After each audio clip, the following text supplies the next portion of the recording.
कराची में मानसून के तीसरे स्पेल में सबसे ज्यादा बारिश मसरूर बेस में 204 मिलीमीटर रिकॉर्ड की गई है। महकमा मौसमियात ने गुज़श्ता 24 घंटे के दौरान कराची में होने वाली बारिशों के आदाद शुमार जारी कर दिए।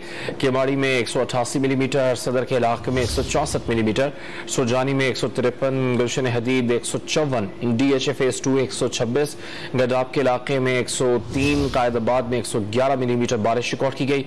नाजराबाद में 106 मिलीमीटर, PAF बेस फैसल में 85 मिलीमीटर बारिश रिकॉर्ड की गई है। कराची में मानसून के तीसरे स्पेल में सबसे ज्यादा बारिश मसरूर बेस में रिकॉर्ड की गई है। 204 मिलीमीटर बारिश मसरूर बेस पर हुई। इसके अलावा भी आपको आदाद शुमार से मुताबिक बता रहे हैं। महकमा मौसमियात ने हालिया बारिशों के आदाद शुमार जारी कर दिए हैं। सदर के इलाके में 164 मिलीमीटर बारिश रिकॉर्ड की गई। सुरजानी टाउन में 153 मिलीमीटर, गुलशन हदीद में 154, DHA फेज 2 में 126, गडाब टाउन में 103, कायदाबाद में 111 मिलीमीटर बारिश रिकॉर्ड की गई। नाजराबाद के इलाके में 106 मिलीमीटर, PAF बेस फैसल में 85 मिलीमीटर बारिश रिकॉर्ड की गई है। इसके अलावा केमाड़ी में 188 मिलीमीटर बारिश रिकॉर्ड की गई।